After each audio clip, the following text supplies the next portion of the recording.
Hello and welcome to the Isuzu A-League download. We have a grand final, Melbourne City versus Melbourne Victory. Let's talk to Archie Thompson and Norm Sekulowski, Batka, Macedonia's finest. Welcome, chaps. How are you? Good, mate. Very good. We're back. Yeah, we're back. The boys are together again. Yes, it's nice. Bit of baby brown and some cord. What do we think? I think you look great. Yeah. I think you look marvellous. Yeah.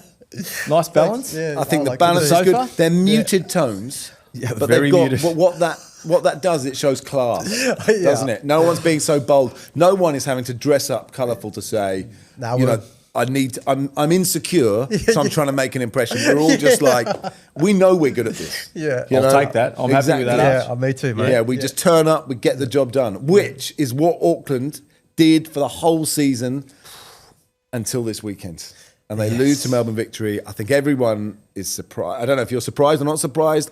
I sort of thought Victory might get through when the final started, but by the time this first leg they'd lost that, I thought, okay, they're done.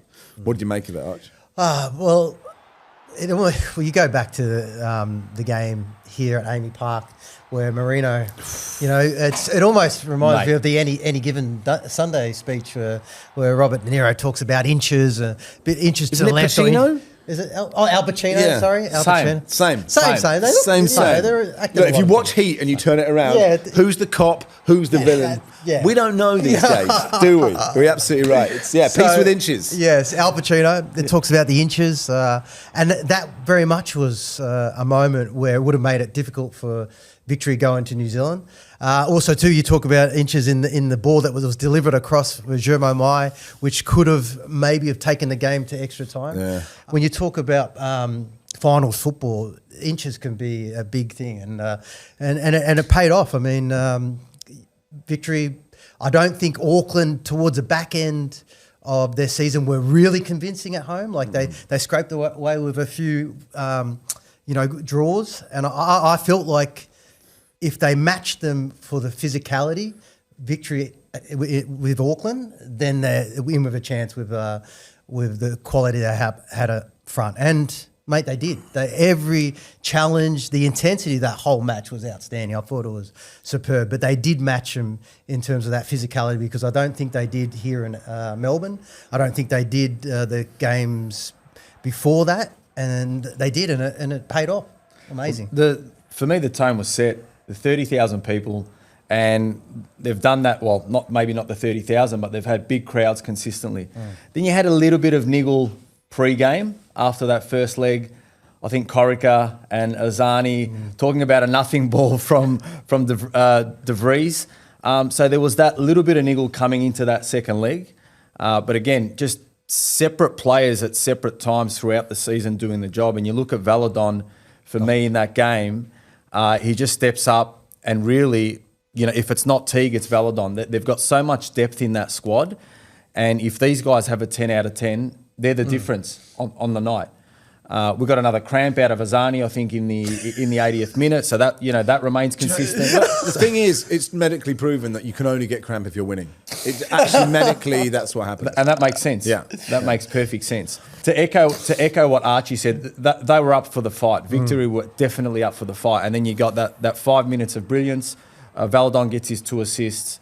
Mishash deflection. Not too sure if Poulsen reacts a little bit late, but it's obviously difficult in that moment.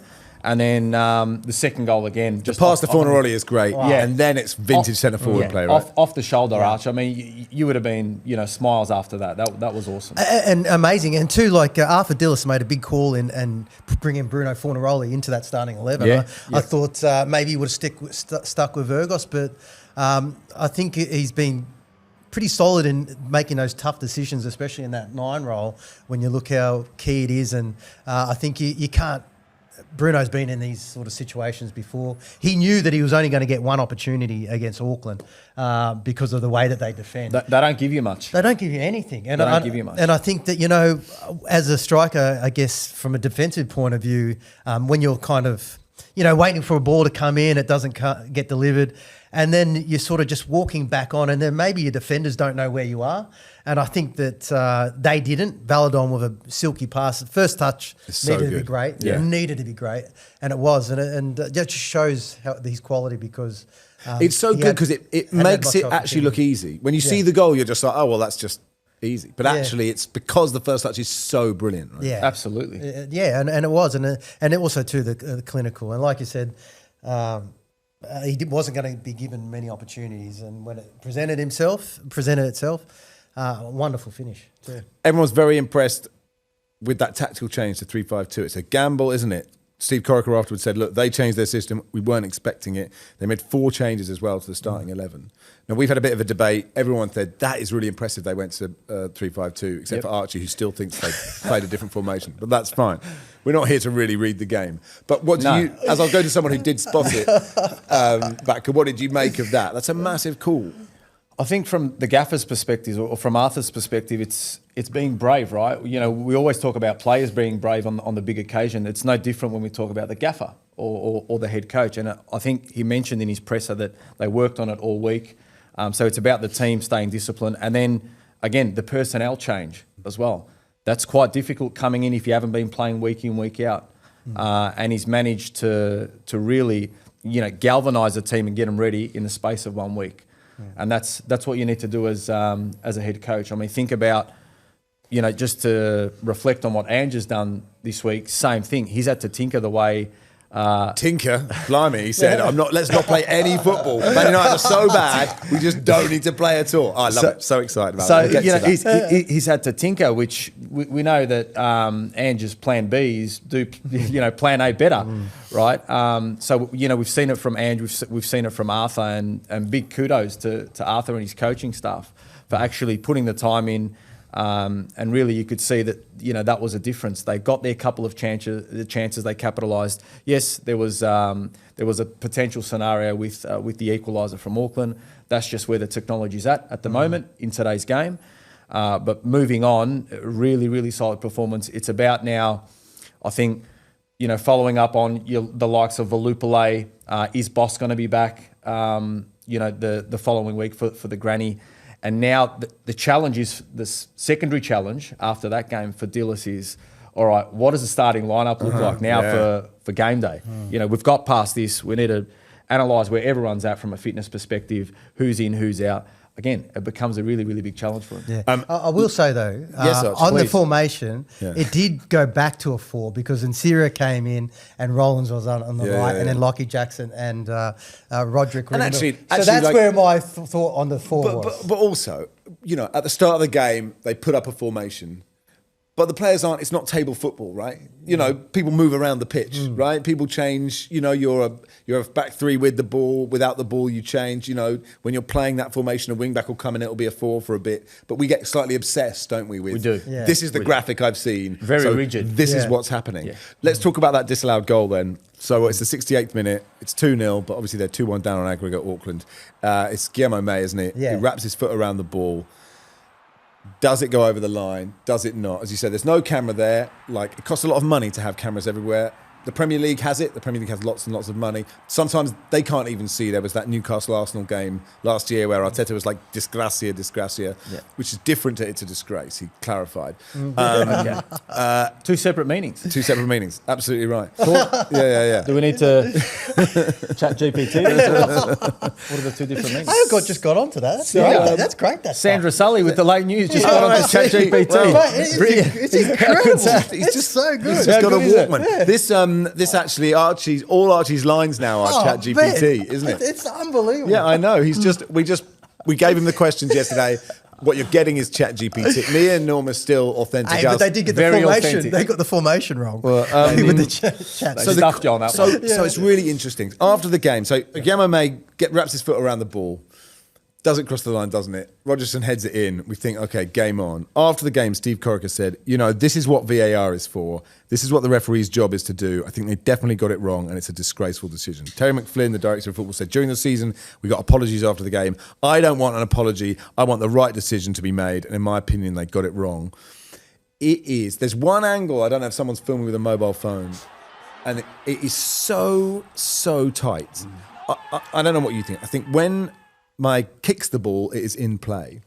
But if you look at the bend on the ball and where Rogerson in when he heads it, and like the keeper at one point is sort of looking through the net, sort of like, sort of back across New Zealand, isn't it?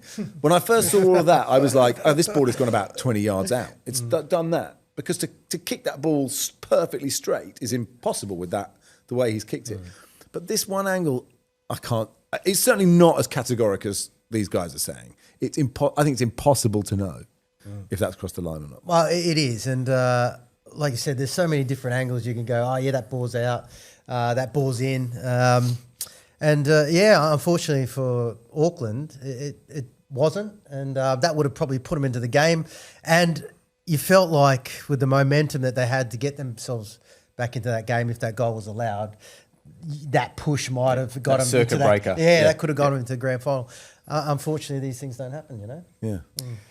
Yeah, look, for me, I look at the game, pre VAR, and there were decisions that were incorrect. So that was just life, and that was just football at the time. We look at it post VAR, and same thing. We're still getting decisions on a global level that are incorrect. Now that I've started coaching, and these decisions start to affect my coaching staff and my team, I think we try coach the boys to understand that there's going to be decisions that are incorrect. And to try and move forward as hard as that is at the time, that's just the reality of our game. But actually, we don't know if this is incorrect. That's the point. We don't. And from that specific standpoint, we just don't have the technology at the moment in the league, and that might be a cost factor, a financial factor. That's the reality of it. So we have to deal with the decision that's made on the day. Yeah, it's interesting, and in there lies the challenge, obviously, for Corica and his team and Auckland after such a fantastic season, but. Archie spoke about inches. This is millimeters. Right. Yeah. This is like It's tough to take. But I suppose there was a moment last night in the Aston Villa trying to get in the Champions League, and a referee makes a mistake, and Aston Villa have written to the Premier League to say, I think that we're writing to the Premier League, but they're not writing to the Premier League to say Emi Martinez, their goalkeeper, ran out of the pitch and like body checked someone and got a straight red card, which is also a mistake. Like everyone makes mistakes. Absolutely. And sometimes it's at a defining moment in a game and you think, oh, this is the whole season. But if we're honest, Auckland were not as good in this game. Like it's not fair to say they didn't show up. They showed up, right? They battled hard and all those things. But they've been better in other games this season. Yeah. And actually in this game, when it mattered, they just didn't quite have it, I think. And you're right, but I think Victory turned up with a different mindset. Yeah. They knew that they had to really be in the physical challenges, the one-on-ones. And, I thought Santos, another player that got put into the starting 11, hadn't played too much football. Deep end, yeah. Deep end. Yeah. He's tracking. And he's someone that, too, is a forward player. So he's someone that you would... you wouldn't put a defensive kind of game plan to him.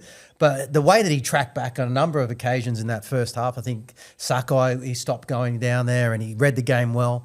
But yeah, they were just in the challenge. And when they took their opportunities, it just seemed like Auckland fell a little bit flat. The atmosphere almost took the stuffing out. When the goal went in, to score those two so quickly, and there's that tiny corner of Victory fans going wild. But you can just feel it just sucked down. It's like Harry Potter, when the Dementors come in, and they just suck the life out of you and the energy and the soul. Had a little bit of that about it. Massive Harry Potter fan. Oh yeah, massive. Huge. The Philosopher's Stone. That's the only book I've read in my whole life. I don't even know how I got put onto that book. You read a book? I read that book. Massive. The only book That's I huge. read. The only one? The only one. Yeah. You get everything on this show. In my 20s. You get everything on this show, Maxi. How good's that? What a book. Look, from start to finish, I would say. Start to finish. That was the first book I read from start to finish. I've read others. Oh, okay. Okay, not the only book you've ever read. No, so partially read. But in school, you used to have those fiction books. I don't know if they fiction. Yeah, that's what they called. Yeah, they did. Yeah, where you would start a story and then they would give you different paths to go. Oh, yeah. And I tried to figure out which one was the shortest one. Choose your own story. Choose your own story. How and then good. when you try to pick the ones that look like will finish quick, Yeah. and then that's it, I'll finish the book. I wouldn't go for the ones that, this story's going to go on for a long time. Just kill off the main character. kill Bang. them off. Just And the book's done, and then I'm like, teacher, I've read this book. like Victor Kiriakis in Days of Our Lives. yeah. Yeah. Yes. Yeah? No, not a Days of Our Lives fan? No. It must have been a Masso thing. Mate. All good. Yeah. That's really wonderful. Yeah. We should have a book club when the season finishes. Oh, I wouldn't. It does take me a lot. I'll be honest. Jesus, like it seriously. takes me a long time. I've got young children. It takes me a long time to get to a book. yeah, you know, okay. and I'm always envious of those people who's sitting in cafes just reading a book. Who has the time? Yeah. To do that, but. I'm sad you've read other books. I'd like it's I just have, like yeah, but that was just the appearances first- one, Harry Potter and the Philosopher's Stone, done. Did you like it? Did you like the experience? Yes, it was Yeah. great. Oh, okay. And then when the movie came, there I was are like, other ones. "Oh, this is great." And do you know what? There was the only time you could walk out of the cinema and go, it's not as good as the book, which is what you really want to do. Yeah, you want to do that. I was hearing a lot of people Yeah, do this. I was yeah, like, yeah. I wish I could say that. Yeah, And yeah, that yeah. was the Yeah. case. But Try I actually it. did like the movie. Okay, well that's okay. Yeah, okay. So good. Yeah. Right, I where didn't were we? realise I was going to start a chain reaction, by the way. No. That wasn't a loaded gun. No, Yeah, but anyway. you know this is Chat GPT. Well, you can read loads of books with Chat. Maybe Chat GPT. Archie's read buckets. Yeah. you know. Yeah. Loads. Anyway. Yeah.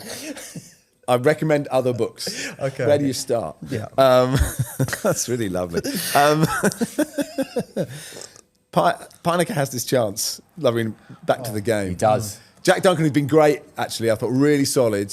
And he spills that one and you just think, Yeah. and he just can't Yeah. get enough on it. Rollins clears it off the line Yeah. and basically wins the game. Yeah, Yes. that's the moment. That's isn't the it? moment. Yeah. That's the moment. And it was almost a little tentative with it. Like I think if he, I know that the ball's up high, but if he, You want kind him of- to whack it. Yeah. Yeah. He's almost like I want to just need to get this on target. Yeah. I think if he really went that Lifts up his leg. Yeah. How old is he? He's like me. Just threw himself into it. You know, Yeah. you see some strikers, Yeah. they throw themselves in there, they land on the back of the ground. He's kind of almost just try to get it on target. I feel like if he had done that, Rollins wasn't stopping it. But it was good awareness from the young boy to be on the line. Yeah. Anything else we need to get from this game?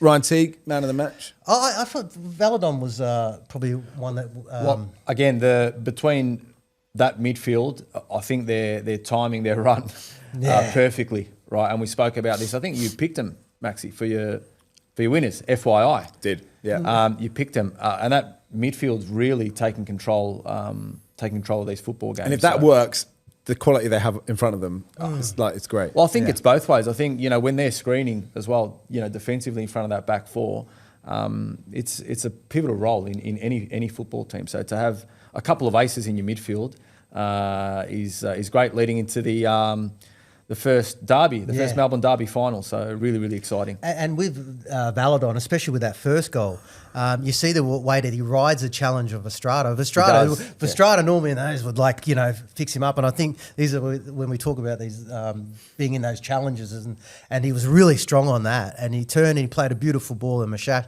Okay, deflection. Yeah, that's all right. It That's happens, football. it That's happens. football. Yeah. But I thought Geordie Valadon, like you said, if Teagues is not creating it, it's Valadon. I don't think they were really at the races last week.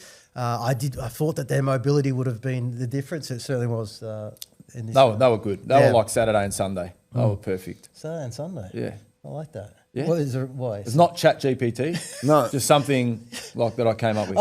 It's really good. Well, if you probably chat is listening to this now, and They might refine it. Yeah. No, it's a good. No, you're right because weekends are good, aren't they? Yeah, they're great. Exactly. Yeah. You know, Okay. you're up on the Saturday, you're relaxed on the Sunday, and that's like Valadon and Teague. Yeah. Well, they're next to each other. Yeah. Exactly. You know what I mean? Yeah. It all makes perfect sense. Yeah. Arzani, let's talk about him because he did it was punchy what he said afterwards. I quite liked it. Don't mind that. And then he did turn up. well, this is what, are you talking about the game here? No, I'm talking about afterwards. He said, "Look, they're one-dimensional." Yeah. Then there's real pressure on him to play post-match / pre-match stuff. Exactly. Yeah. There's real pressure on him then to deliver and say, "Okay, at least be two-dimensional today, Daniel, in the second leg." Like, how many dimensions do you think he played in this game? Well, I liked it that when he talked about that nothing ball. Yeah. I think it was like like we talked about being like it didn't matter to us because I think if he was thinking more about the ball. Like if he says, "Oh, we're out of position here," or it's a great ball, then all of a sudden Auckland are thinking, "Wow, this is great." But I think if you dumb it down a little bit, maybe don't give him the plaudits and go, "Okay, that was a nothing ball." You feel that he's playing those mind games, and it did because everyone was talking about it. Even Corica was talking about it. Yeah, absolutely. There was even if you saw the pre-game stuff, it might have been Paramount. They were showing all the De Vries balls, Right, all the nothing balls. all the nothing balls. Your top 100 nothing balls from De Vries. That yeah. was a whole clip. So I'm thinking that was a good, 30 seconds of him just delivering. delivering the ball. So whether that's Clockwork. kind of played, it's funny how you can not just do your stuff on the pitch, but how words can suddenly turn things around. Yeah, well, it's the psychology. Do you know where you can find words, Archie? Let's reflect on Auckland's season, shall we? Because they'll be really disappointed right now. They've done so well. It's been such a brilliant season to fall at the last hurdle. I think the phrase you have to say is when the dust settles, It's actually been a brilliant start, hasn't it? Hang on a second. Yeah. When the dust settles, how can I answer this question?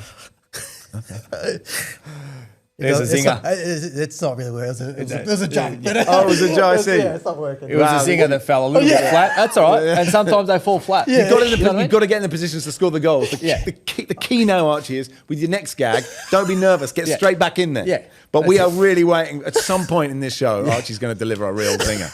Yeah. And the thing is, the beauty of great strikers is they don't think about that one that just fell flat and ruined the whole show. They don't think about that. That is Goldfish. gone out of his mind. Ted Goldfish, Lasso. exactly. Yeah. It's total goldfish. Yeah. Yeah, Archie's still going to be good.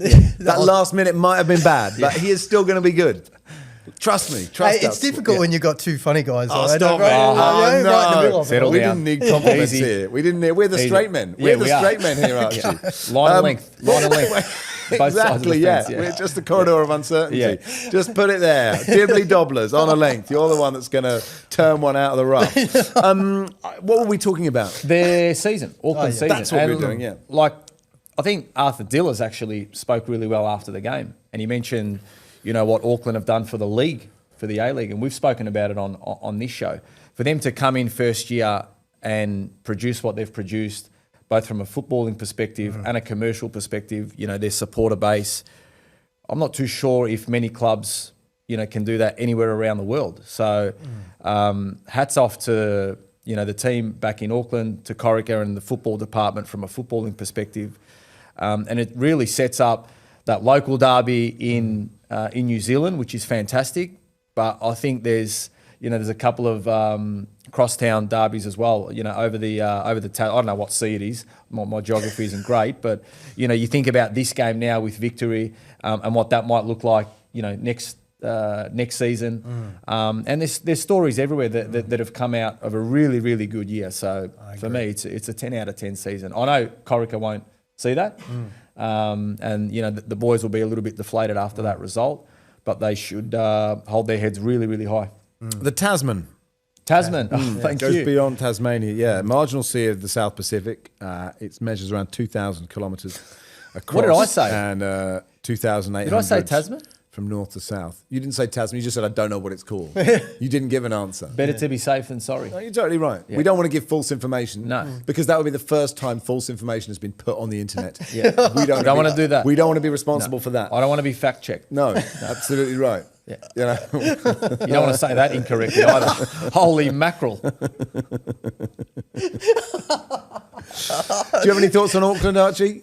You said it perfectly. Oh, right, okay. Yeah. Copy Okay. paste. Copy. Control V. Just play it straight. That's all. I just I need had to a get friend- myself back into a bit of a rhythm. I had a friend, Laura, whose boss sat next to her, and every time he copy and pasted, he said out loud, Control C, Control V. She had to leave that. She just couldn't bear it eventually. It's like a Larry David thing, isn't it? You just don't. Come on, Steve. You just don't need to Enough. say it.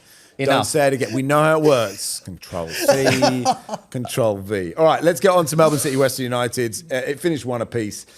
I mean, this game was done, really, wasn't it? We needed something extraordinary from Western United. Look, they did okay, but they came up against the goalkeeper in decent form, and I don't know what else to say about this game. Arch. Yeah, well, it's a hard one because I thought the tie was already done in the first match, 3-0 down. I know that maybe the score doesn't reflect the performance of West United and how possibly close it could be, but then once you concede another early goal like Aziz Behich did, scored, then it was always going to be difficult. And the way that Melbourne City have defended, I mean, they're a hard team to break down. So when you're already up against it and you've got to find 4 goals, really hard. I will say it's great to see Aziz Behich score again. That's 2 goals in, I think, consecutive games. For Almost him. put it wide, didn't he? Yeah, You know, it's one of those. almost- It's almost one of those where you go, nervous. "Oh shit, okay, it's okay." But, But it is a tightish angle. Yeah, well, true, It true. was. Tightish angle. And he's into another grand final. I think the last time that he was in a grand final was here we playing go. for Melbourne Victory. And it was the final that we lost in Sydney, against Sydney.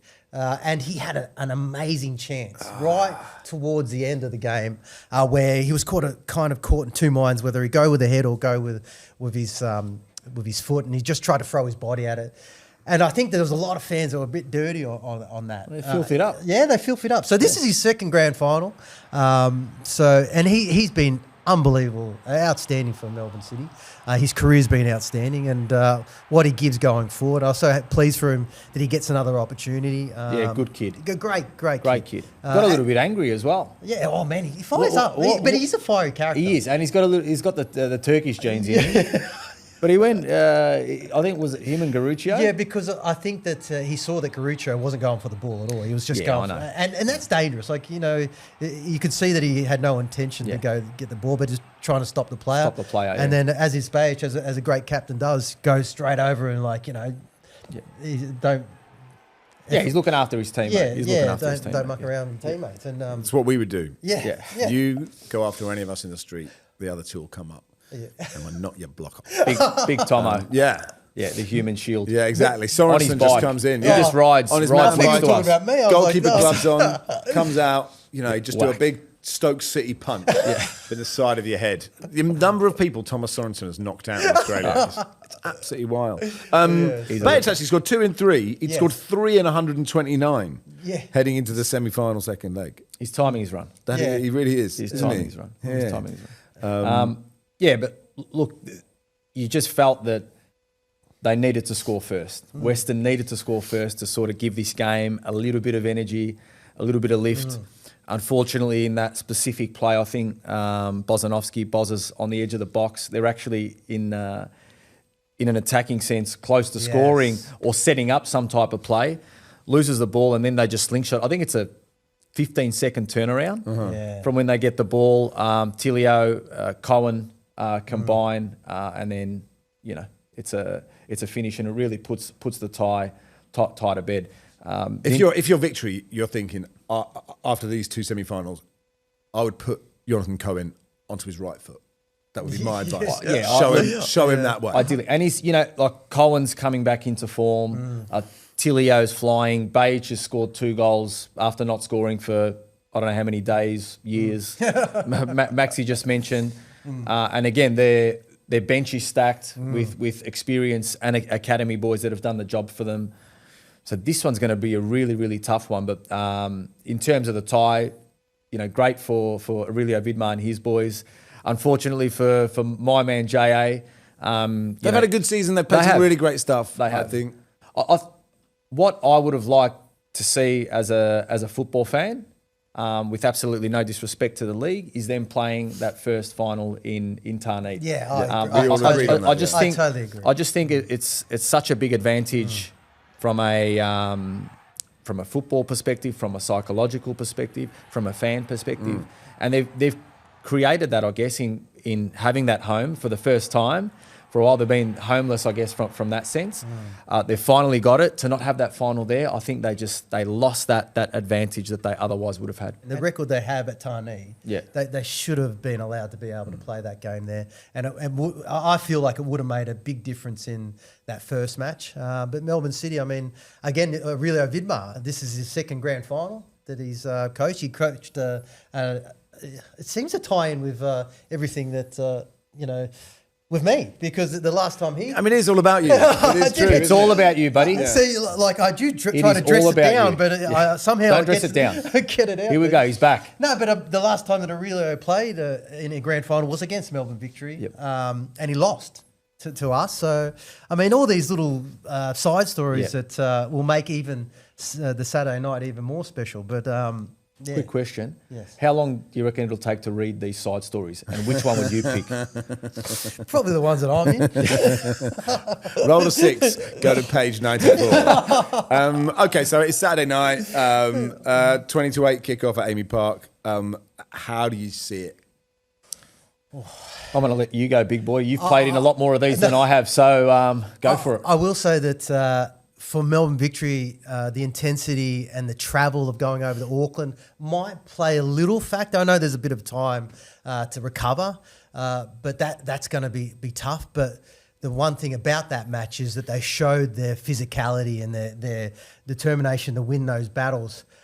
I think could be the difference between them winning a grand final and losing one, especially with Melbourne City. I think that they'll show, if they turn up and show that kind of level, the quality of the football will I think, be the difference, and they'll win this one. Big loss will be Nishan Balupale. I think So, yeah, it's unclear. if he is not the player. Scans today, so we're recording on Monday. But even if he is fit, it's unlikely to be 100% if you're having Yeah. a scan on a Monday. Yeah, and the way that he came off, like Yeah. and especially too when you have to travel with an injury like that, Yep. that's going to be a big loss if he doesn't pull up fit for that. Well, Because hopefully we'll get the lads into P3 recovery out in Port Melbourne. That'd I be think that's awesome. a wonderful place to go. That'd be awesome. Yeah. yeah, definitely. Yeah.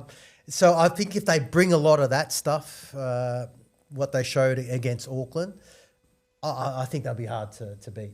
And that's just me kind of. I'm not being a ex-Melbourne Victory player or anything like that. I just feel like that's if they bring that level of intensity. Stick with 3-5-2. Not that they played it. Well, the reason I feel like they played that is because of personnel.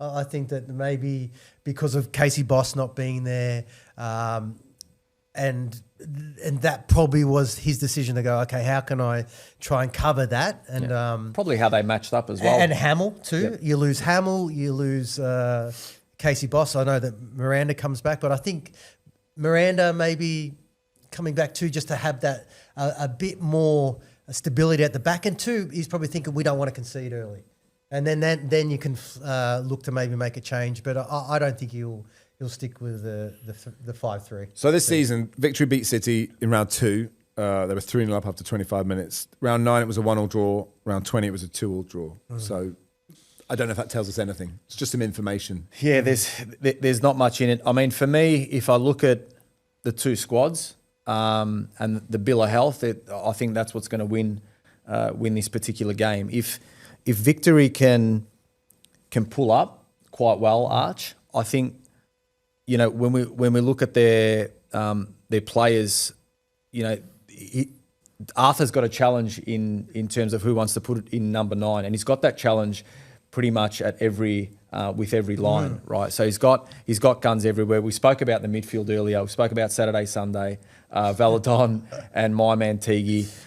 So he's got weapons everywhere, and I think this is where potentially Victory can win the game if you know 3-4 of these guys can have you know an 8, 9, 10 out of 10, then I think they win the game. Defensively, if Boss comes back in, they're nice and solid. And for me, I'm sort of leaning towards Victory. In saying that, from a City perspective, they've probably performed a lot more consistent over the journey, right? And their lead-in has been a lot better. Again, I think a different blend in terms of personnel. They've got that blend of youth and then their guns with Tilio, Cohen now, who's really starting to find some form. So it's going to be a really tight one. For me, I'm going with Victory based off, you know, what I just said. But really, this can land either way. I think, you know, the top 3 inches, as we say in football, is going to play a really big part.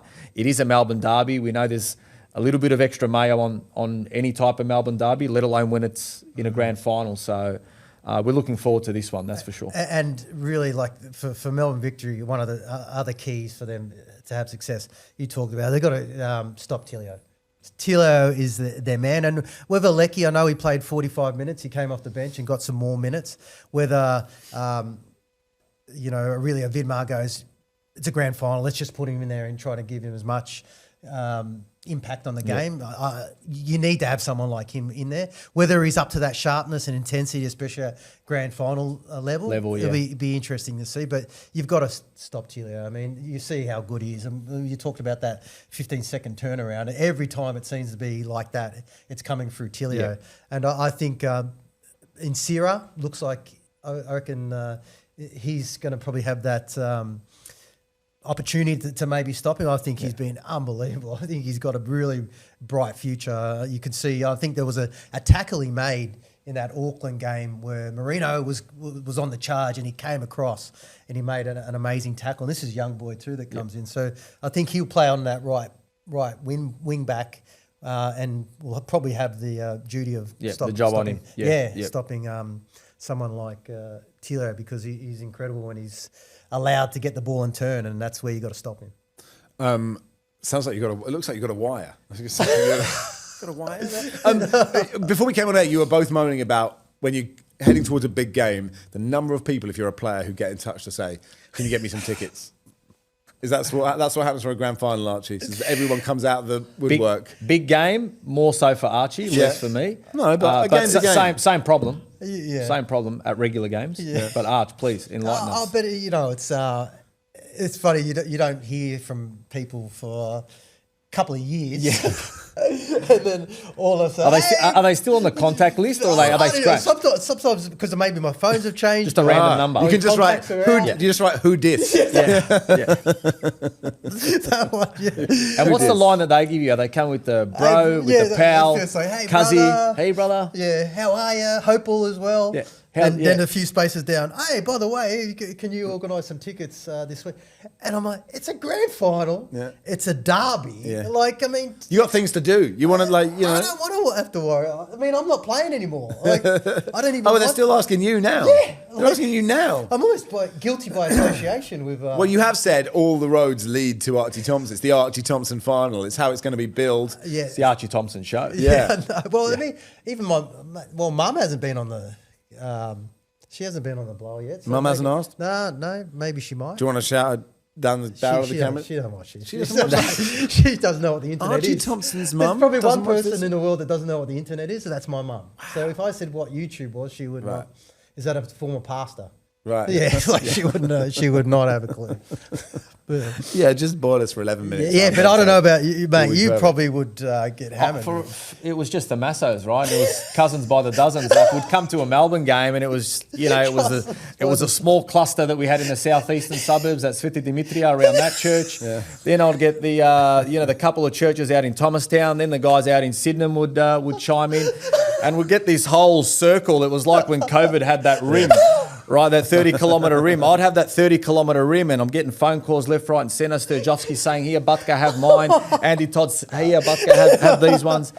And the boys, thank God, would always, come to the party and step up. So I'd have my 20, 30 tickets, Arch, but it was a headache. Oh, it was a headache. You're trying to focus Yes. and get ready for a game. And you're just getting phone calls, text messages left, right, and centre. Anyway, not good. Especially, I'd imagine even worse on grand final day. Mate, As a player, it's worse. That's the last thing. And instead, it's like, where do I get it from? Is it like what box or what ticket? You got to go. That one. Oh, yeah. man. Yeah, race around the world. Box number 3. There's a yellow flag there. Once you get to the yellow flag, yellow brick road. Like, mate, seriously. Answer this riddle. Yeah. You will meet a small man. Yeah, that's the one. With a cauldron. Exactly. He will ask you 3 questions. Yeah. Answer them correctly. And you can go to Hospitality Box 6, Gate 17, up the 3rd flight of stairs. Seriously. And maybe there will be a ticket. Pick one envelope from the 100. And inside will be a number of tickets. It could be for the Melbourne show. It might be for the game. We don't know. Good luck. Godspeed. Oh, too good. Too good. That's exactly what it's like. Let's talk about Ange Postecoglou. Won the Europa League. Right, that's brilliant. Well I think done. round mate. of applause. Yeah. What a moment. It's interesting, isn't it? Like, just seeing the love for Ange here, but the love back in London, the scenes around the world, Spurs fans in every city in the world pretty much dancing around, playing this incredible, sort of unequivocally anti-Ange ball football, just getting the job done. And then him, standing there at the parade and just going, season 3 is better than season 2. He said, like, I always win in my second season, and people are like, it's a bit boastful. He's like, I'm not boasting. I'm just saying, it's just a fact. Yeah. I can't help it. It's just what I've done. He's done it again. And then saying that, basically staring at Daniel Levy saying, well, come on, sack me now. Yep. And then getting humped by Brighton 4-1 in the last game of the season, but nobody cares. 17th they finished in the Premier League, under 40 points. I mean, that is terrible, but it doesn't matter. Football fans here are so proud of being football fans, obviously, because it's not the main sport, and they obviously they sort of feel like they're not given enough. And so when something good happens, they're very excitable. And actually, I think Nick Stoll, the wildest man in Australian football broadcasting, tweeting, saying, look, he's the first non-European, non-Argentinian coach to win a European final ever. Wow. Right? In terms of coaching achievements for Australians in world sport, given how competitive football is, given how it is the global game, it's sort of looking at possibly the greatest achievement in coaching for an Australian in any sport, which sort of seems like a mad thing to say. I don't. Agreed. I think, Agreed. 100% agree. Yeah? I don't know too many coaches that have gone and done what he's done in any sport. But we're open to the question for those people that are watching this one. But it's hard to compare that and a great cricket coach or a rugby league. That's all so different. But for him to get, I think what's interesting from a sort of UK point of view is we saw Crystal Palace win the FA Cup, and that was really good for English football to have a team that had never won a major trophy. The joy of those fans. This, for somebody to come from where he came from, like a Greek-born guy who came here when he was 5 with nothing, to work his way up, to somehow end up getting coached by Puskás, but then to do it in Australia, do it in Japan, do it in Scotland, and now get this European trophy, is actually good for world football. It's good for anybody to say, well, if he can do it, then, well, what's to say? I mean, I can't. I'm too much of a people pleaser, and I don't have my badges. But like for up and coming coaches to go, blimey, this is doable. Well, I think the fact is our sport is a global sport. I think that's why I don't think anyone in any other sporting code here in Australia has done that at that level. When you look at how popular our sport is, I mean, you could talk about Australian coaches that have coached maybe cricket teams, but they're only a really small rugby union, rugby league. We're talking about a global sport where every country plays it, not just a select. And I think that's why it's so incredible what he's achieved. And it seems like for us, from a football point of view, he has been flying our flag for as long as I can remember. I mean, what he did with our A-League, with the teams that he coached, what he did with that national team by winning an Asian Cup here on home soil, our first major tournament win, I think. And even from an NSL perspective, like with South Melbourne. Like, sorry to cut you off, Arch. Don't emphasise. No, okay, all right. But we think about margins, right? And percentages, and you think about like the certain other coach. Think about the percentages that he's had to go throughout his whole life. And you touched on it, Maxi. Like that adversity he's had from day dot. So we talk about endorsement. This is one of the biggest endorsements, from a coaching perspective globally. Why? Think about where he's come from and where he's gotten to. He's faced them roadblocks throughout his whole life. But one thing that Ange says consistently, when he's interviewed by the press, is he's a winner. And no matter how many times he gets bashed down, he wants to keep winning. And, having that mentality is, part of the reason why he's there. And I think he gets his teams there as well. So it's a really, really strong mindset. From what he's done from a football perspective, when we talk about percentages and millimetres in games, you think about what he's done. Max, you mentioned it, and Archie, you just echoed it there. Think about the amount of coaches there are on a global scale, right? That would be getting interviewed for these roles, particularly in the Prem, probably like without doubt the best league in the world, right? Ange is now one of them. Ange has now brought a European trophy to the club and really to the league as well. So massive achievement for him, and I think for what it does for Australian football is huge. Amazing. For any young coach that wants to now become a seasoned pro, right? He's just created a yellow brick road, which is great. And he is loving it because, like defeat after defeat, you can see him, being a grumpy bastard. Looking at his shoes, going, I don't want to be interviewed. And now he is just absolutely reveling in it. And, that when he said that season 3 is better than season 2, it's great. And then you're going, hang on. Yeah, The Wire, it was better. Season 3 was better than series 2. And you don't know the third Harry Potter, so we can't compare that. But then he did say in the presser the next day, ahead of the Brighton game, going, well, look, sometimes they kill off the main character. So I didn't really think it through. But we still don't know. I still don't know what the decision will be. But I would love him to stay. So he's not contracted? Well, he is contracted, but they could still sack him. Yeah, you're right. What does a contract mean these days? Exactly. Well, it means a big payoff. So he'll be all right. Yeah. But it would be... And people are making a comparison with Eric Ten Hag at Manchester United, who won the FA Cup last year. Man United weren't good. Then they sacked him 3 months later, and it's been terrible their season. But Tottenham are not Manchester United. Like Tottenham, if you saw those scenes, the reason why it was so exciting for Tottenham is they haven't won in 17 years. Actually, like if you look at had Auckland won this in their first year, it would have been amazing. Of course, you want to win, but it does set the expectations here. If you're a Tottenham, if you're a Tottenham manager who gets a trophy where Mourinho couldn't, Conte couldn't, Pochettino couldn't, even though they were brilliant under Pochettino, they didn't win anything.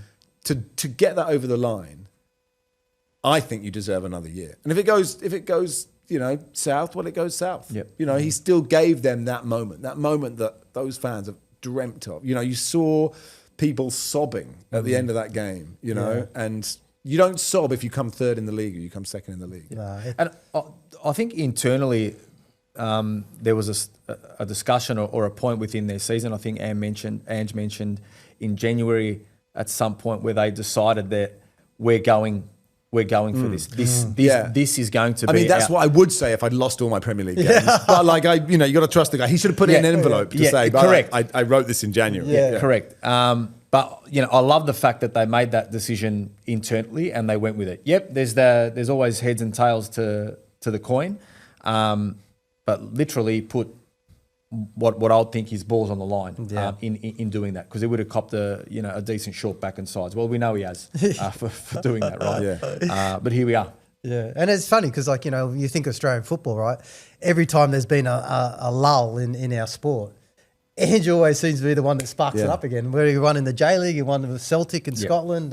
He goes into the Premier League, and what I love about him too is he takes some coaches with him, that don't get the opportunity. I think that's a big thing that Ange has said too, because you look at some of the. Nick Montgomery's there, isn't he? Nick Montgomery, Mile Jedinak, Millsy. You had Alf Stewart is there, Don Fisher's there, Dr. Clive Gibbons. They're all doing it. Muskie, I mean, Muskie's another one. He's even gave John Aloisi a plug because Pete Sklamowski, Malaysian national team coach, and because he said that he wasn't given the opportunity, and I think. He's seen that, so he's trying to give all the Australian coaches that opportunity too. I just think he's awesome. What a guy. Well done, Ange. Australian of the Year. Yeah. There we go. Early nomination. Australian of the Year. Early nomination. Yeah. What would I have to do to get nominated?